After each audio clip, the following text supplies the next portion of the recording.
الحمدللہ رب العالمین والصلاة والسلام علی قائد الغر المحجلین نبینا محمد وعلی آلہ وصحبہ اجمعین وبعد. محترم سامعین دینی و ملی بھائیوں اور بہنوں، السلام علیکم ورحمۃ اللہ وبرکاتہ. ریڈیو کویت کے ہفتہ وار دینی پروگرام باتیں جن سے زندگی سنورتی ہے میں آپ سب کا استقبال ہے. یہ پروگرام آپ سب کا ہے اور آپ سب کے دینی جذبات کا ترجمان ہے. اس پروگرام کے ذریعہ ہم وہ باتیں سنتے ہیں جن سے زندگی بنتی، سنورتی اور سدھرتی ہے.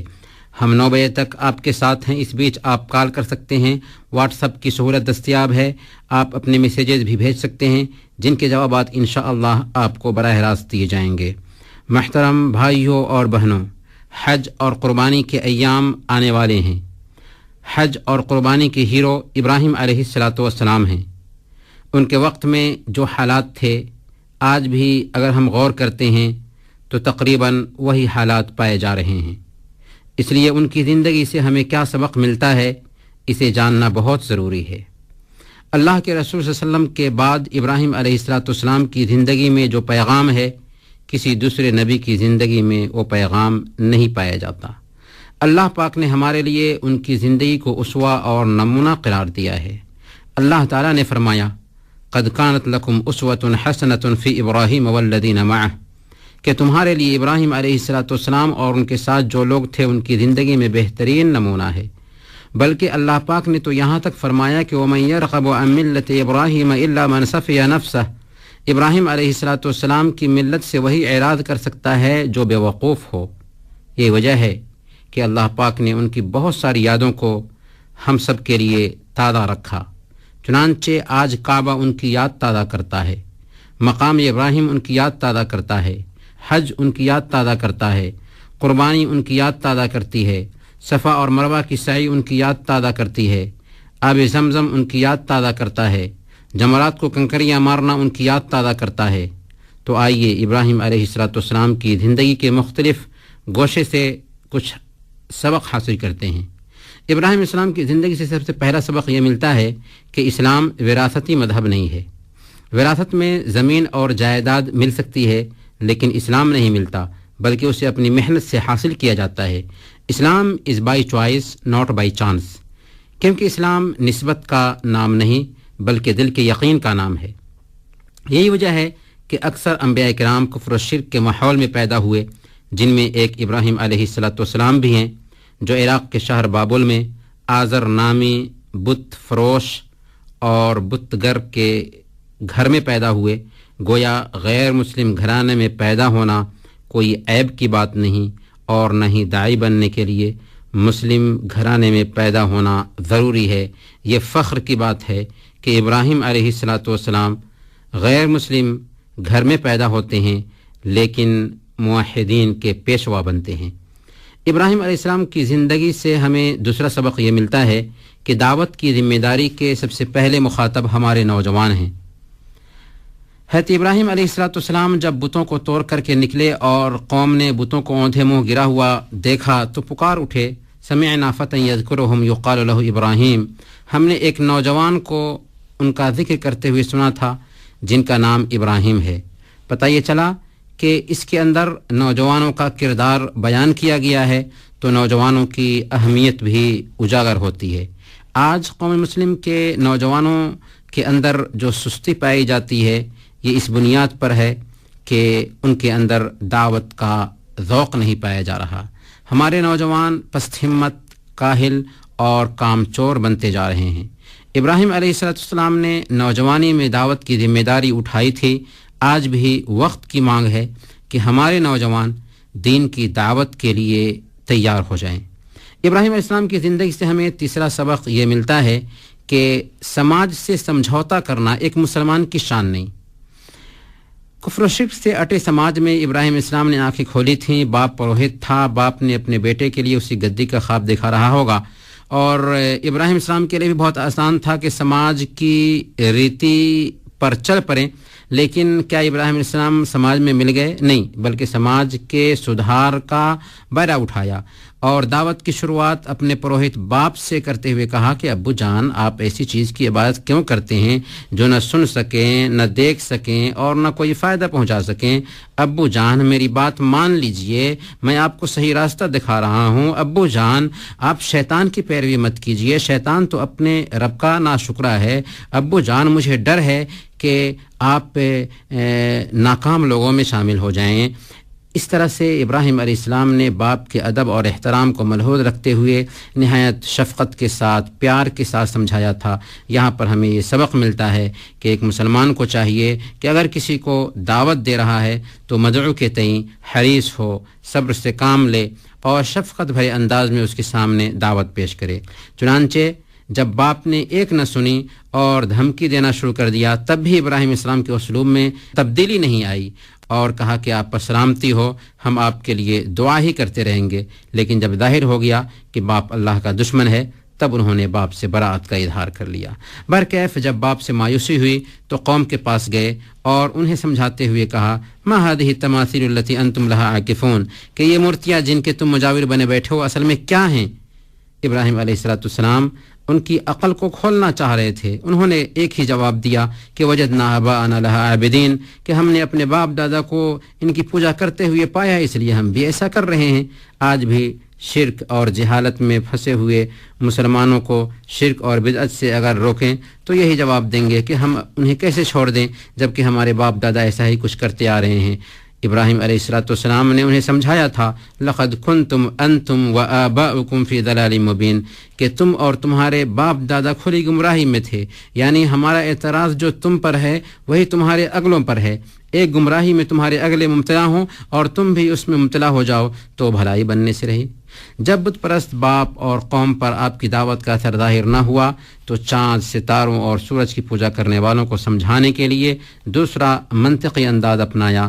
رات میں ستارہ کو نکلا ہوا دیکھا تو ان کی جماعت کے پاس میں گئے اور کہنے لگے کہ یہ میرا رب ہے، لیکن جب ستارہ ڈوب گیا تو کہا کہ یہ میرا رب نہیں ہو سکتا۔ کل ہو کر کے چاند کو نکلا ہوا دیکھا تو کہا کہ یہ میرا رب ہے، لیکن جب چاند بھی ڈوب گیا تو کہا کہ یہ بھی میرا رب نہیں ہو سکتا۔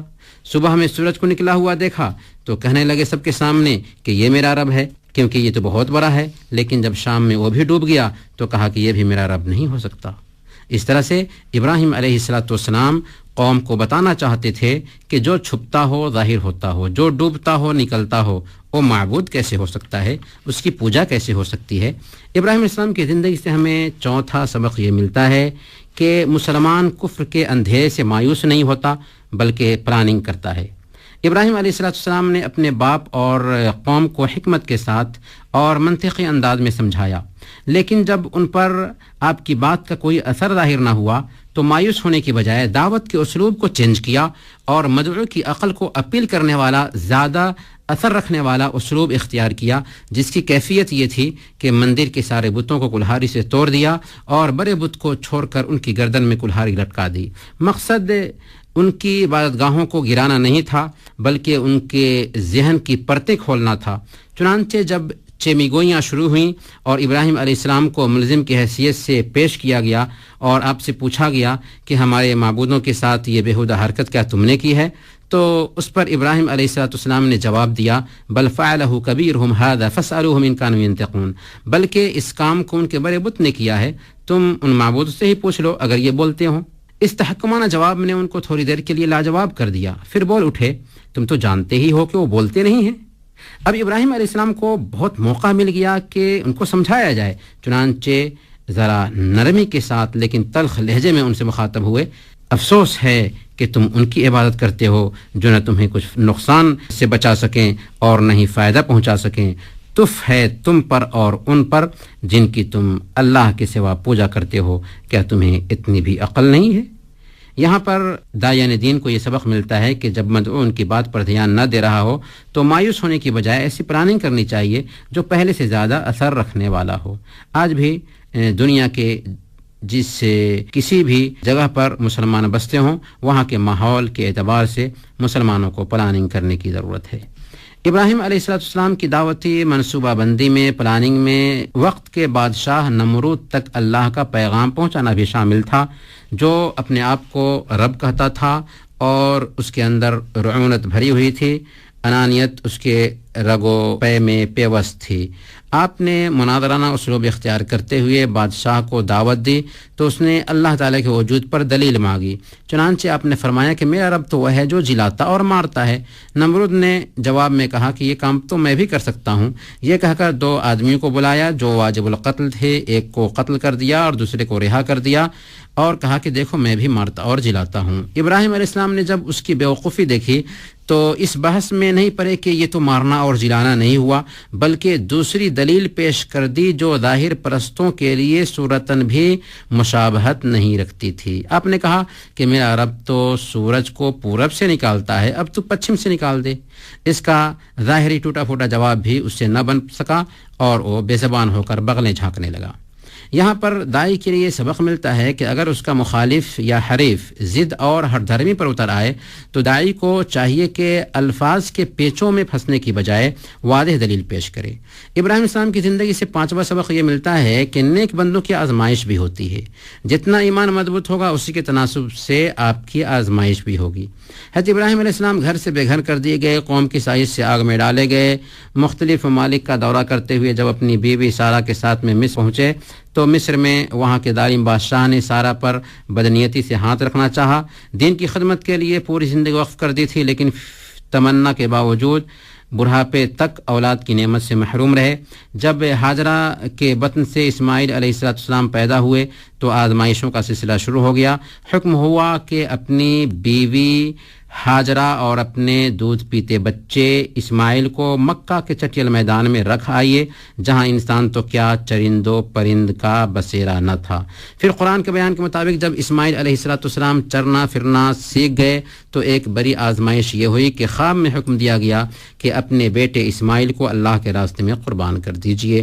غرض ہے کہ ابراہیم علیہ السلام کی زندگی سے ہمیں یہ سبق ملتا ہے کہ دعوت کے راستے میں پھولوں کی سیج نہیں بچھائی جاتی، بلکہ پریشانیاں آتی ہیں، البتہ اس کا نتیجہ ہمیشہ ہی اچھا ہوتا ہے۔ خود ابراہیم السلام کی زندگی میں ہمیں یہ نمونہ دیکھنے کو ملتا ہے۔ چنانچہ نمرود کی آگ آپ کے لیے پھول بن جاتی ہے۔ بادشاہ نے 3 بار بدنیتی سے سارہ کی طرف ہاتھ اٹھایا اور تینوں بار اس کے ہاتھ پیر اینٹنے لگے۔ بالآخر ظالم بادشاہ سے نجات ملی اور ہاجرہ خدمت کے لیے آپ کے حوالے کر دی گئیں۔ اپنی آنکھوں کی ٹھنڈک اسماعیل اور ان کی ماں ہاجرہ کو مکہ کی چٹیل سرزمین پر بسائے تو اللہ پاک نے ان کے لیے زمزم کا پانی جاری کر دیا، جو 4000 سال سے اب تک ہر بیماری اور مقصد کے لیے کافی ہے۔ اور جب ابراہیم علیہ السلام حکم کی تعمیل میں اسماعیل علیہ السلام کے حلقوم پر چھری پھیرنے لگے تو آواز آئی کہ اے ابراہیم تو نے خواب کو سچ کر دکھایا اور جانور کی قربانی کی شکل میں اسے رہتی دنیا کے لیے یادگار بنا دیا۔ ابراہیم السلام کی زندگی سے 6واں سبق یہ ملتا ہے کہ گھر والوں کی اصلاح پر دھیان دینا چاہیے۔ چنانچہ ابراہیم علیہ السلام نے اپنے باپ سے دعوت کی شروعات کی، اس لیے ہمیں بھی چاہیے کہ پہلے گھر والوں کی اصلاح پر دھیان دیں۔ ابراہیم السلام کی زندگی میں گھر والوں کی تربیت کا بہترین نمونہ ملتا ہے۔ وہ ہاجرہ جو کل تک ظالم بادشاہ کے پاس تھیں، لیکن جب آپ کے پاس آتی ہیں تو توکل اور اعتماد کا پیکر بن جاتی ہیں، جس کا ظہور اس وقت ہوا جب کہ ابراہیم علیہ السلام بیوی ہاجرہ اور دودھ پیتے بچے اسماعیل کو بے آب و گیا چٹیل میدان میں بسا کر چلنے لگے، جہاں پر ہو کا عالم تھا۔ پکار رہی ہیں ابراہیم مجھے اور ننھے اسماعیل کو چھوڑ کر کے کہاں جا رہے ہو؟ کچھ جواب نہیں مل رہا ہے۔ بالآخر پوچھتی ہیں کہ کیا اللہ کا حکم ہے؟ جب ابراہیم علیہ السلام ہاں میں سر ہلاتے ہیں تو بول اٹھتی ہیں اذن لا یضیعنا، تب تو اللہ مجھے برباد نہ کرے گا۔ سبحان اللہ! تصور کیجئے کیسی تربیت کی تھی ابراہیم علیہ السلام نے ہاجرہ علیہ السلام کی کہ ابھی ظالم بادشاہ کے پاس تھیں، لیکن اچھی تربیت ملنے کے نتیجہ میں اپنے آپ کو موت کے منہ میں دیکھ رہی ہیں، لیکن پھر بھی اللہ پر پورا یقین ہے کہ اللہ ہمیں برباد نہیں کرے گا اگر اس کا حکم ہے تو۔ غرض کہ ابراہیم علیہ السلام نے اپنے گھر والوں کی تربیت پر بہت زور دیا۔ ابراہیم علیہ السلام نے اپنی اولاد کو زندگی بھر دین پر قائم رکھنے کی وصیت کرنے کے ساتھ ساتھ اللہ تعالیٰ سے اپنے لیے اور اپنی اولاد کے لیے دعا بھی کی کہ مجھے اور میری اولاد کو شرک اور بت پرستی سے بچائیو، انہیں نماز قائم کرنے کی توفیق دیجیو، انہیں پھلوں کی روزیاں عنایت فرمائیں اور سرزمین مکہ کو امن و امان کا گہوارہ بنا دیں، جس سے ایک دائی اور مربی کو یہ پیغام ملتا ہے کہ اولاد کی اصلاح پر دھیان دیں، اپنی سرزمین کی حفاظت کے لیے اللہ سے دعا کریں۔ ابراہیم علیہ السلام کی دعا کا نتیجہ ہے کہ آج مکہ کی سرزمین امن و امان کا گہوارہ بنی ہوئی ہے اور نہایت ہی خوشحال سرزمین ہے۔ ابراہیم علیہ السلام کی زندگی سے آخری سبق یہ ملتا ہے کہ محبت اولاد کا معیار کیا ہونا چاہیے اور والدین کی اطاعت کے تقاضے کیا ہیں۔ یہ دونوں نمونے ہمیں ابراہیم علیہ السلام کی زندگی میں بحسن خوبی دیکھنے کو ملتے ہیں۔ ابراہیم علیہ السلام کوئی فرشتہ نہ تھے بلکہ انسان تھے، ان کے پاس وہی دل تھا جو عام انسانوں کے پاس ہوتا ہے، جس میں اولاد کی محبت ہوتی ہے۔ پھر اولاد بھی عام اولادوں کے جیسے نہ تھی بلکہ بڑی تمناؤں کے بعد جگر کا ٹکڑا بنی تھی۔ پھر یہ کہ اسماعیل علیہ السلام ایسی عمر میں تھے کہ جس میں اپنے تو اپنے بیگانے بھی نقد دل و جان دے بیٹھتے ہیں، اس کے باوجود اللہ کے حکم کے سامنے اولاد کی محبت ہیج ثابت ہوتی ہے اور قربانی کا اعلیٰ نمونہ پیش کرنے کے لیے ہر جگہ تیار رہتے ہیں۔ اسی طرح سے اسماعیل علیہ السلام کو بھی دیکھیے کہ باپ کے اشارے پر اپنی جان کا نذرانہ پیش کرنے کے لیے بغیر جھجک کے تیار ہو جاتے ہیں، جس سے ایک طرف اولاد کی محبت کے معیار کو آپ سمجھ سکتے ہیں تو دوسری طرف ماں باپ کی فرما برداری کا اعلیٰ نمونہ بھی دیکھ سکتے ہیں، اور یہی دو حقیقتیں ہیں جنہیں ہم اللہ کا حق اور بندوں کے حق کے نام سے جانتے ہیں، جو اسلام کا خلاصہ ہے۔ گویا کہ ابراہیم علیہ السلام نے اولاد کی محبت کیا ہوتی ہے، اس کا معیار کیا ہوتا ہے، اسے پیش کیا، اور اسماعیل علیہ السلام نے اطاعت والدین کی مانگ کیا ہوتی ہے اسے سامنے رکھا۔ برکیف یہ ہے ابراہیم علیہ السلام کی زندگی کے چند اسباق۔ ہماری ذمہ داری بنتی ہے کہ جب کہ ہم حج کرنے جا رہے ہیں، قربانی کرنے جا رہے ہیں، حج اور قربانی کے ہیرو ابراہیم علیہ السلام کی زندگی سے جو ہمیں سبق ملتا ہے اس کو اپنی زندگی میں برتنے کی کوشش کریں۔ اللہ تعالی ہم سب کو اسی توفیق عطا فرمائے۔ ہم آپ کی کال بھی لیں گے لیکن ایک چھوٹے سے وقفہ کے بعد۔ هذا القرآن يوحدنا لطريق الخير يوجهنا الله تعالى أنزله ورسول الله معلمنا۔ محترم سامعین، ریڈیو کویت کے ہفتہ وار دینی پروگرام میں ایک بار پھر آپ سب کا استقبال ہے۔ ہمارے پاس میں کچھ میسیجز ہیں جن کی طرف چلتے ہیں۔ ایک میسیج ہے، ایک بھائی کہتے ہیں کہ اگر کوئی آدمی ابراہیم علیہ السلام کے جیسے اللہ پر توکل کرتے ہوئے اپنے بچے اور بیوی کو کسی غیر آباد جگہ پر چھوڑ آئے تو کیا ایسا کرنا صحیح ہوگا، اور کیا اللہ اس کی مدد کرے گا؟ یہ بات سچ ہے کہ جو اللہ پر بھروسہ کرتا ہے اللہ اس کے لیے کافی ہوتا ہے۔ وَمَن يَتَوَكَّلْ عَلَى اللَّهِ فَهُوَ حَسْبُهُ، جو شخص اللہ پر اعتماد کرے گا اللہ اس کے لیے کافی ہوگا۔ لیکن سب سے پہلے آپ یہ جان لیں کہ توکل کا مطلب یہ نہیں ہوتا کہ آپ اسباب کو چھوڑ دیں اور بالکلیہ اسباب کو نظر انداز کریں۔ اگر کوئی اسباب اختیار نہیں کرتا ہے اور کہتا ہے کہ میں نے اللہ پر توکل کیا ہے تو وہ اصل میں توکل ہے ہی نہیں۔ مثال کے طور پر کوئی آدمی گھر میں خود کو قید کر لے اور سمجھے کہ اللہ ہمیں کھلائے گا، یہ سوچ غلط ہے۔ ایک آدمی اللہ کے رسول صلی اللہ علیہ وسلم کی خدمت میں آتا ہے اپنی سواری پر سوار ہو کر اور آپ سے کہتا ہے کہ اے اللہ کے رسول صلی اللہ علیہ وسلم، میں اسے باندھ کر کے اللہ پر توکل کروں یا آزاد چھوڑ کر؟ آپ نے فرمایا کہ اسے باندھ دو، پھر اللہ پر بھروسہ کرو۔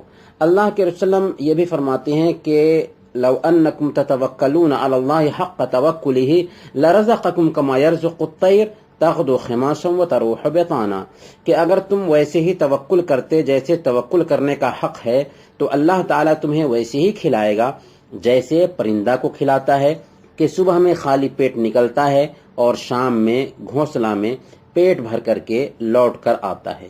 سوال یہ ہے کہ پرندے کو اللہ کب کھلاتا ہے؟ جبکہ وہ اپنے گھونسلے سے نکلتا ہے، چرچک کرتا ہے۔ اگر پرندہ گھونسلہ میں بیٹھا رہے تو تڑپ تڑپ کے مر جائے گا۔ کہنے کا مطلب یہ ہے کہ توکل نام ہے اسباب اختیار کرنے کا اور نتیجہ کو اللہ کے حوالے کر دینے کا۔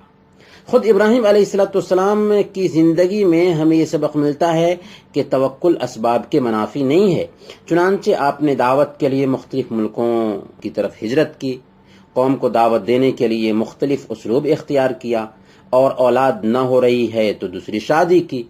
رہی بات یہ کہ آپ نے اپنی بیوی ہاجرہ علیہ السلام اور دودھ پیتے بچے اسماعیل علیہ السلام کو مکہ کے چٹیل میدان میں جو بسایا تھا، تو یہ بات نوٹ کریں کہ وہ اللہ کے نبی تھے، ان پر وحی آتی تھی۔ یہ کام اللہ کے حکم اور اس کی وحی کی بنیاد پر تھا، اور جو کام اللہ کے حکم اور اس کی وحی کی بنیاد پر ہو، بندہ اس کی تعمیل کا مکلف ہے، اگرچہ اس کی حکمت اسے سمجھ میں نہ آ رہی ہو۔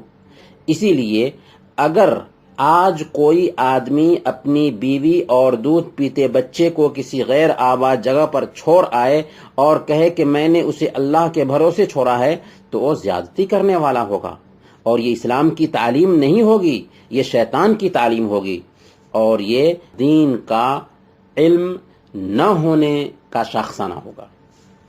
ایک سوال ہے، کہتے ہیں کہ کیا یہ بات صحیح ہے کہ ابراہیم علیہ السلام نے 3 جھوٹ بولا تھا؟ صحیح بخاری اور مسلم یہ حدیث آئی ہے، اللہ کے نبی صلی اللہ علیہ وسلم نے بیان فرمایا کہ ابراہیم علیہ السلام نے 3 جھوٹ بولا، یا صرف 3 جھوٹ بولا۔ یہ حدیث بالکل صحیح ہے، اس پر کوئی کلام نہیں کیا جا سکتا، لیکن ابراہیم علیہ السلام کی طرف جھوٹ کی نسبت نہیں کی جا سکتی کہ انبیاء کی ذات جھوٹ سے پاک ہوتی ہے۔ پر اللہ کے رسول صلی اللہ علیہ وسلم نے یہاں جو جھوٹ کا لفظ استعمال کیا، تو اصل میں یہ ظاہری مفہوم کے اعتبار سے ہے، حالانکہ حقیقت میں اسے ہم جھوٹ نہیں کہیں گے۔ اسی کو توریہ کہتے ہیں، یعنی ایسی معنی رکھنے والی بات جس کا ظاہری مفہوم کچھ ہو جبکہ بولنے والا کچھ اور مراد لے رہا ہو، اور اس کا اصل یہ ہے کہ اگر مقصود اچھا ہو اور توریہ کے بغیر حاصل نہ ہو سکتا ہو تو ایسا کرنا جائز ہے۔ مثال کے طور پر کوئی کہے کہ میرے جیب میں 1 بھی روپیہ نہیں، اسے سننے والا سمجھے کہ اس کے پاس مال نہیں ہے، جبکہ اس کا ارادہ ہو کہ اس کے پاس روپیے نہیں دینار ہیں۔ چنانچہ ضرورت کے لیے توریہ جائز ہے اور بغیر ضرورت کے مکروہ ہے، کیونکہ اس میں جھوٹ کی مشابہت پائی جاتی ہے۔ ابراہیم علیہ السلام نے بھی 3 جگہ پر توریہ کا استعمال کیا تھا۔ آپ نے کہا کہ انی سقیم، میں بیمار ہوں، یعنی دلی طور پر بتوں کو دیکھ کر کے بیمار ہوں، روحانی طور پر مجھے بیماری لاحق ہے، کیونکہ میں اپنے سماج میں مورتیوں کے پجاریوں کو دیکھ رہا ہوں۔ دوسرے نمبر پر کہا بل فعلہ کبیرہم ھذا، بلکہ بڑے بت نے ایسا کیا ہے۔ تو اس تحکمانہ انداز سے ان کی اصل میں آنکھیں کھولنا مقصد تھا کہ کم سے کم یہ سوچیں کہ آخر بڑے بت کیسے ان کو مار سکتے ہیں۔ تیسرے نمبر پر کہا کہ ہذہ اختی، یہ میری بہن ہے، تو اسلام کے ناطے میری بہن ہے۔ اسی لیے امام ابن حجر رحمۃ اللہ علیہ نے اس بات کو واضح کیا ہے فتح الباری میں کہ یہ چیزیں جو ہے نا توریہ کے قبیل سے ہیں۔ اسی طرح سے علامہ انور شاہ کشمیری رحمۃ اللہ علیہ بھی بیان فرماتے ہیں کہ علماء کرام کا اتفاق ہے کہ یہ تینوں توریہ کے قبیل سے ہیں، صریح کذب یا سفید جھوٹ نہیں ہے۔ ایک سوال ہے کہ ابراہیم علیہ السلام کے قصے میں آتا ہے کہ انہوں نے اسماعیل علیہ السلام کو اشارہ کیا تھا کہ اپنی بیوی کو طلاق دے دو، تو کیا ماں باپ کے کہنے پر بیٹا اپنی بیوی کو طلاق دے سکتا ہے؟ ابراہیم علیہ السلام، اسماعیل علیہ السلام اور ہاجرہ علیہ السلام کو مکہ کی جو بیاب و گیا سرزمین ہے وہاں پر بسا کر چلے گئے، تو وہیں پر قبیلہ جرہم کے کچھ لوگ آ کر کے بس گئے۔ پھر اسماعیل علیہ السلام نے انہیں کی ایک لڑکی سے شادی بھی کر لی۔ پھر ہاجرہ علیہ السلام وفات پا گئیں۔ ادھر حضرت ابراہیم علیہ السلام کو خیال ہوا کہ اپنے بچوں کو آ کر کے دیکھیں، چنانچہ وہ مکہ تشریف لائے لیکن حضرت اسماعیل علیہ السلام سے ملاقات نہ ہو سکی۔ بہو سے خبر دریافت کیا تو اس نے تنگ دستی کی شکایت کی کہ ہماری زندگی ٹھیک سے نہیں گزر رہی ہے۔ چنانچہ آپ نے وصیت کی کہ اسماعیل آئیں تو کہنا کہ اپنے دروازے کی چوکھٹ کو بدل لیں۔ اس وصیت کا مطلب حضرت اسماعیل علیہ السلام سمجھ گئے کہ ہمارے باپ کہہ رہے ہیں کہ بیوی کو طلاق دے دو، چنانچہ انہوں نے اپنی بیوی کو طلاق دے دی اور ایک دوسری عورت سے شادی کر لی۔ تو یہیں پر ایک سوال پیدا ہوتا ہے کہ کیا والدین کے کہنے پر بیوی کو طلاق دی جا سکتی ہے؟ تو والدین کا اپنے بیٹے سے یہ کہنا کہ وہ اپنی بیوی کو طلاق دے دے دو حالتوں سے خالی نہیں ہے۔ پہلی حالت یہ ہے کہ والدین سبب بتائیں، یعنی کہیں کہ میں نے اسے کسی آدمی سے عشق اور محبت کرتے دیکھا ہے، یعنی کوئی بھی ایسا سبب بتائیں جو واقعی اس بات پر دلالت کرے کہ اس کی وجہ سے طلاق دی جا سکتی ہے۔ اسی طرح سے والدین سنجیدہ طبیعت کے ہوں اور نیک ہوں، ایسی صورت میں والدین کی بات مانی جائے گی۔ دوسری صورت یہ ہے کہ اگر والدین بہو بیٹے کی آپسی محبت سے غیرت کھا کر کے طلاق دینے کا حکم دیں، جیسا کہ اکثر ہوتا ہے، تو کسی صورت میں ان کی بات نہیں مانی جائے گی۔ البتہ والدین کی بات کو سراخوں پر رکھا جائے گا، ان کے ساتھ حسن سلوک کیا جائے گا، لیکن طلاق کی بات نہیں مانی جائے گی۔ اس لیے ابراہیم السلام کا یہ عمل ہر باپ کے لیے دلیل نہیں بن سکتا ہے۔ ایسا کرنے سے پہلے باپ کو ابراہیم علیہ السلام کا نمونہ بننا ہوگا۔ یہی وجہ ہے کہ ایک آدمی امام احمد بن حنبل رحمۃ اللہ علیہ کے پاس میں آ کر کے کہتا ہے کہ کیا باپ کے کہنے پر بیٹا اپنی بیوی کو طلاق دے سکتا ہے؟ انہوں نے کہا کہ نہیں دے سکتا ہے۔ اس نے کہا کہ عمر فاروق رضی اللہ تعالیٰ عنہ نے اپنے بیٹے عبداللہ بن عمر سے کہا تھا کہ اپنی بیوی کو طلاق دے دو، تو انہوں نے طلاق دے دی تھی اور اللہ کے نبی صلی اللہ علیہ وسلم نے اس کو نافذ کر دیا تھا۔ تو آپ نے جواب دیا کہ پہلے کوئی عمر بن کر دکھائے۔ پتہ یہ چلا کہ اگر ماں باپ سنجیدہ طبیعت ہیں، نیک ہیں، پرہیزگار ہیں اور کچھ سبب بھی بتاتے ہیں تو ایسی صورت میں ماں باپ کی بات مانی جائے گی، لیکن اگر سنجیدہ طبیعت نہیں ہے، نیک نہیں ہے، پرہیزگار نہیں ہے، سبب نہیں بتاتے ہیں، یوں ہی جذبات میں آ کر کے ایسی بات کر رہے ہیں، تو کسی صورت میں ان کی بات نہیں مانی جا سکتی ہے۔ ایک سوال ہے کہ کیا ابراہیم علیہ السلام سے پہلے کعبہ کا وجود نہیں تھا؟ سب سے پہلے کعبہ کی تعمیر کس نے کی؟ ابراہیم علیہ السلام نے خانہ کعبہ کی تعمیر کی یا کس نے کی ہے؟ اہل علم کے درمیان اس مسئلے میں اختلاف پایا جاتا ہے۔ جمہور اہل علم کی رائے ہے کہ حضرت ابراہیم علیہ السلام اور اسماعیل علیہ السلام نے سب سے پہلے کعبہ کی تعمیر کی، جبکہ دوسرے اہل علم کا کہنا ہے کہ ابراہیم علیہ السلام سے پہلے کعبہ کی تعمیر عمل میں آ چکی تھی۔ البتہ پہلے بانی کون ہے کعبہ کے، اس سلسلے میں اختلاف ہے۔ کچھ اہل علم کا کہنا ہے کہ اللہ رب العالمین کے حکم سے حضرت آدم علیہ السلام نے سب سے پہلے خانہ کعبہ کو بنایا تھا۔ کچھ نے کہا کہ آدم علیہ السلام سے پہلے فرشتوں نے اسے بنایا تھا۔ کچھ لوگ کہتے ہیں کہ آدم علیہ السلام کے بیٹے شیش علیہ السلام نے خانہ کعبہ کی تعمیر کی تھی۔ ایک سوال ہے کہ کیا یہ بات صحیح ہے کہ ابراہیم علیہ السلام نے 80 سال کی عمر میں اپنا ختنہ کیا تھا؟ جی ہاں، ابراہیم علیہ السلام نے سب سے پہلے 80 سال کی عمر میں اپنا ختنہ کرایا۔ یہ صراحت صحیح بخاری اور مسلم کی روایت میں آئی ہے۔ اللہ کے رسول صلی اللہ علیہ وسلم نے بیان فرمایا کہ ان ابراہیم علیہ السلام اختتن بعد ان مرت علیہ 80 سنہ واختتن بالقدوم، کہ ابراہیم علیہ السلام نے 80 سال کی عمر میں ختنہ کیا آلۂ ختان کے ذریعہ۔ تو یہ بات صحیح ہے کہ ابراہیم علیہ السلام نے 80 سال کی عمر میں اپنا ختنہ کیا تھا۔ ایک سوال ہے کہ ابراہیم علیہ السلام نے اللہ کے حکم سے اپنے کس بچے کی گردن پر چھری چلائی تھی؟ اسماعیل یا اسحاق، یعنی ذبیح اسماعیل تھے یا اسحاق تھے؟ علماء محققین کے مطابق ذبیح حضرت اسماعیل علیہ السلام تھے، نہ کہ اسحاق علیہ السلام۔ قرآن کریم سے اسی کی تائید ہوتی ہے، کیونکہ اللہ پاک نے سورہ الصافات میں ذبح کا قصہ بیان کرنے کے بعد اسحاق علیہ السلام کی پیدائش کی بشارت دی ہے۔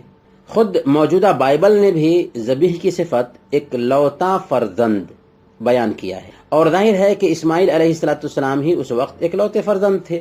پھر ذبیح کی صفت حلیم یعنی بردبار، نرم طبیعت بھی بتائی گئی ہے، جو ذبح کرنے کے قصے سے مطابقت رکھتی ہے، جبکہ اسحاق علیہ السلام کی صفت علیم بتائی گئی ہے، اس لیے میں علامہ ابن القیم رحمۃ اللہ علیہ فرماتے ہیں صحیح قول کے مطابق ذبیح اسماعیل ہیں.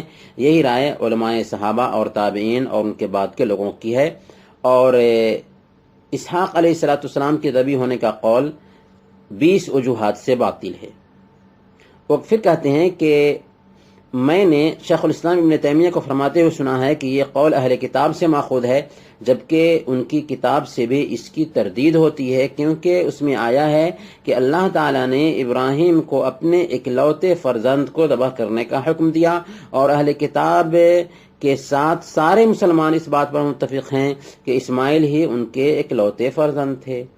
اس لیے میں باضابطہ کتابیں لکھی گئی ہیں تفصیل کے لیے. اگر ہم چاہتے ہیں تو عبدالستار غوری کی کتاب اکلوتا فرزند ذبیح اسحاق یا اسماعیل، اس کو دیکھ سکتے ہیں. اسی طرح سے مولانا حمید الدین فراہی صاحب کی ایک کتاب ہے الرأی الصحیح فی من هو الذبیح، جس کا اردو ترجمہ مولانا امین احسن اصلاحی صاحب نے ذبیح کون ہے کے عنوان سے کیا ہے. اسے بھی دیکھا جا سکتا ہے. پتہ یہ چلا کہ ذبیح حضرت اسماعیل علیہ السلام ہیں، نہ کہ اسحاق علیہ السلام. ایک سوال ہے کہ کیا یہ بات صحیح ہے کہ ابراہیم علیہ السلام کو آگ میں ڈالا گیا تو چھپکلی اس میں پھونک مار رہی تھی؟ جی ہاں، صحیح بخاری کی روایت میں آتا ہے کہ جب ابراہیم علیہ السلام کو آگ میں ڈالا گیا تو چھپکلی اس آگ میں پھونک مار رہی تھی تاکہ آگ تیز ہو جائے. شاید یہی حکمت ہے جس کی وجہ سے اللہ کے رسول صلی اللہ علیہ وسلم نے بخاری اور مسلم کی روایت کے مطابق حکم دیا کہ چھپکلی کو مار دیا جائے، بلکہ اللہ کے رسول نے اس کو مارنے کا طریقہ بھی بتایا ہے. صحیح مسلم کی روایت میں آتا ہے کہ اللہ کے رسول نے فرمایا کہ من قتل وزغا فی اول ضربۃ کتبت له 100 حسنہ وفی الثانیۃ دون ذلک وفی الثالثۃ دون ذلک، کہ جس کسی نے چھپکلی کو پہلے ضرب میں قتل کیا اسے 100 نیکیاں ملتی ہیں، دوسرے ضرب میں قتل کیا اس سے کم نیکیاں ملتی ہیں، تیسرے ضرب میں قتل کیا اس سے کم نیکیاں ملتی ہیں. تو پتہ یہ چلا کہ چھپکلی کو واقعی مارنا چاہیے، اور اس کو مارنے کا حکم اس کی اذیت کی بنیاد پر ہے. ایک اور سوال ہے کہ کیا خانہ کعبہ میں کسی بھی نبی کی میت مدفون ہے؟ مکہ کی تاریخ پر لکھی گئی کچھ کتابوں میں بتایا گیا ہے کہ مسجد حرام میں فلاں فلاں جگہ پر فلاں فلاں نبی کی قبر ہے یا فلاں فلاں نبی مدفون ہیں، اور اسماعیل علیہ السلام کی قبر بھی اسی کعبہ میں ہے، حالانکہ اس کی کوئی دلیل نہیں پائی جاتی. علامہ البانی رحمۃ اللہ علیہ نے اپنی کتاب تحذیر الساجد عن اتخاذ القبور مساجد میں سختی کے ساتھ اس بات سے انکار کیا ہے اور کہا ہے کہ کسی بھی حدیث میں یہ ثابت نہیں کہ کسی بھی نبی کی قبر خانہ کعبہ میں ہو. اس لیے یہ بات صحیح نہیں ہے کہ مسجد حرام میں کسی بھی نبی کی قبر پائی جاتی.